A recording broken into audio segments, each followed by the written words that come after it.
Hello, ठीक है। चलिए, हम खेसारी लाल यादव, जिला छपरा, सारण, बिहार से जितने भी हमारी श्रोता,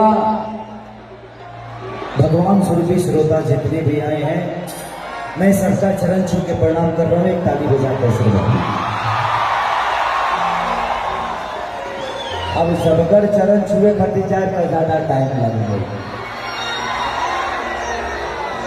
अच्छा, यहाँ सब लोग भोजपुरी तो समझते हैं ना? अच्छा ठीक भाई, भाई लाइट में धूप बताना भाई जी, लाइट को थोड़ा सा लाइट डिम रखिए। हाँ, डिम रखिए।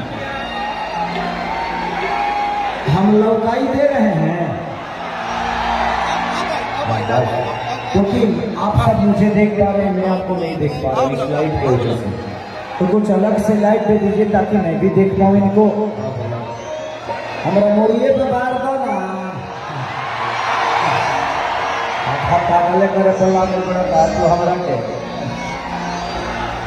चलिए, जिला प्रशासन के जितने भी लोग हैं, DM साहब से लेकर माननीय मुख्यमंत्री नीतीश